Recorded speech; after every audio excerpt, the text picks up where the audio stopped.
मैं 2003 बैच का ये 2003 हाँ TCS से मोटी TCS से कितने साल की सर्विस हो गई सर? सर्विस लगभग 32 साल की हो गई थी मेरी।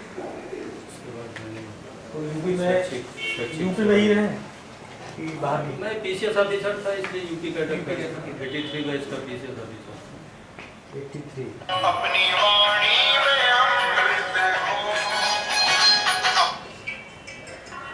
तो छोड़ने का कोई विशेष कारण रहा सर?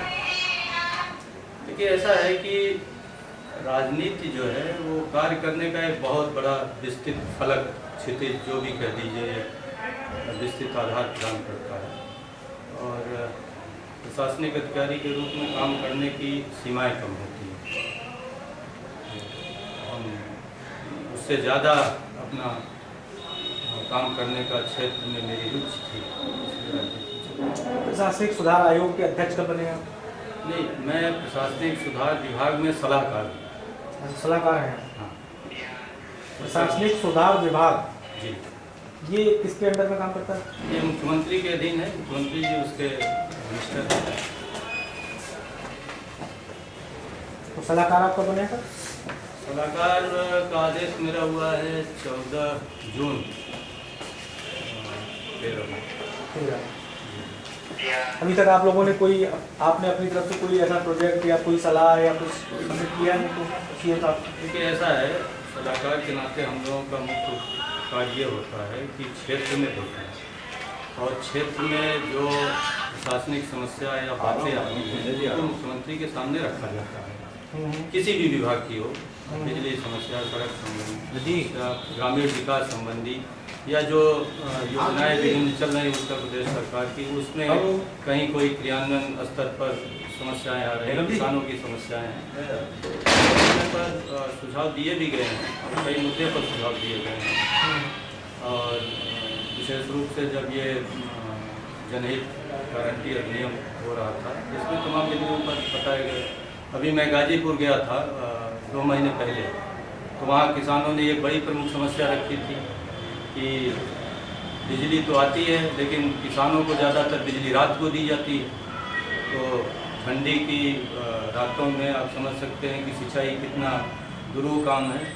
तो विशेष रूप से जो सब्जी उब्जी वाले तबके के लोग हैं तो वो तो ये क्यारी पूरा मतलब उनको सिंचाई करनी पड़ती है। तो उन लोगों ने कहा कि हमें बिजली चाहे 10 ही घंटे दी जाए, 5 घंटे दिन में, 5 घंटे रात में।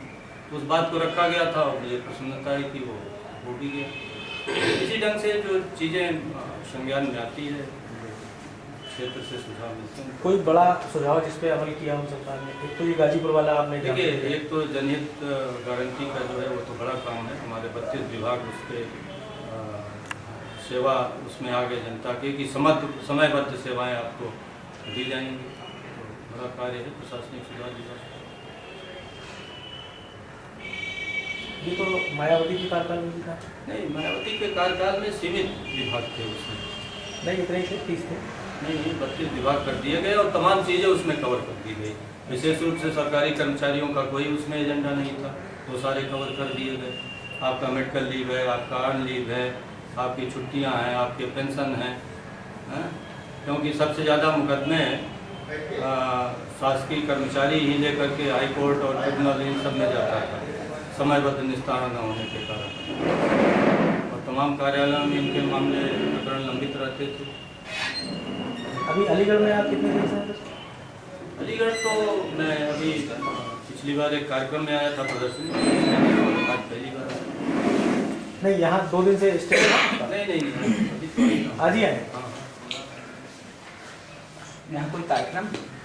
हाँ, यहाँ कार्यक्रम है, पब्लिक मीटिंग है खैर में।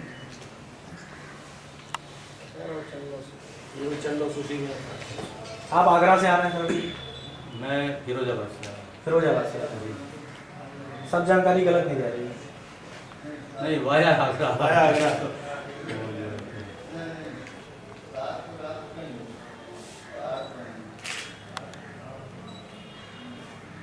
अलीगढ़ में भी आप इंटरव्यू होंगे, यहाँ तक आए हैं? जी जी। क्या क्या लगा आपको?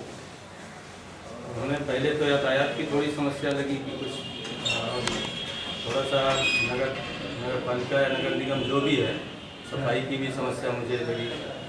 दो चीज़ें तो स्पष्ट तौर पर देखने को मिली, बात की जाएगी। सर आपकी ये थोड़ी सी जो समस्या है जनता के लिए कितनी बड़ी समस्या हाँ, है? बड़ी समस्या है। आपके साथ स्पॉट और भर्ती नहीं, बड़ी समस्या है। मैं समझ तो आपने इतना फेस किया। मैं समझ सकता हूँ।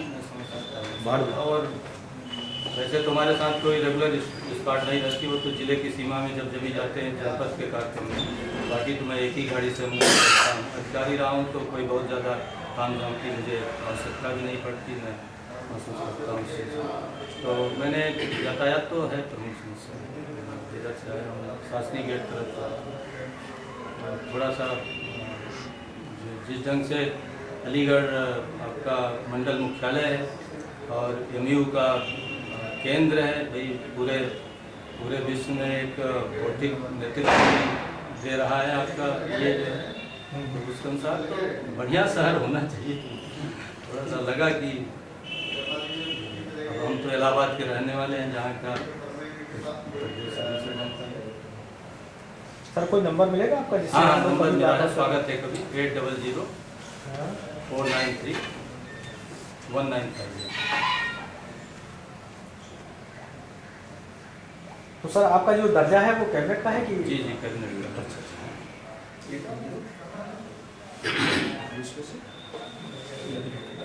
सर प्रशासनिक सुधार है विभाग ना सलाहकार है, अधिकारी रहते हुए आपने तमाम चीज़ें जो है वो जानी होंगी, समझी होंगी कि प्रशासन में प्रशासनिक अधिकारियों में प्रशासनिक सुधार की क्या ज़रूरतें हैं। तो आपने केवल अभी तक जो सिफारिशें की हैं सरकार को, वो क्या क्या की हैं? केवल 2 सिफारिशें गाजीपुर वाली नहीं, और बाकी जो समस्याएं होती हैं तमाम, जैसे गांव में टहलते हैं हम, बिजली सर वो तो समस्याएं हैं, वो सर, उसका प्रशासनिक सुधार से कोई लेना देना नहीं है। हाँ। ये तो समस्याएं हैं कि उसको बिजली रात में नहीं मिले, दिन में नहीं वो तो सर प्रशासनिक सुधार क्या है, ये मुझे समझाइए। वो तो जनप्रतिनिधि ही करा सकते हैं अगर चाहते हैं। प्रशासनिक सुधार विभाग है, उसमें एक तो उत्तर प्रदेश के जितने कार्यालय हैं उनके निरीक्षण का कार्य करता है प्रशासनिक सुधार विभाग।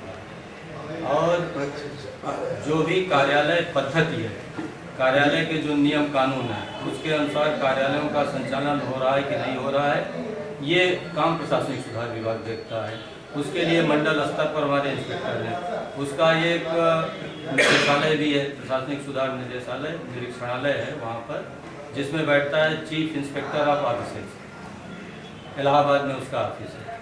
इसके अतिरिक्त सारे अधिकारी 10 से 12 बैठ रहे हैं कि नहीं बैठ रहे हैं, ये मॉनिटरिंग का काम प्रशासनिक सुधार विभाग करता है। इसके अतिरिक्त सूचना के अधिकार में सूचनाएं दी जा रही हैं कि नहीं समय से, और जो सूचना आयुक्त का पूरा इस्टेब्लिशमेंट है वो भी प्रशासनिक सुधार विभाग के अंतर्गत है।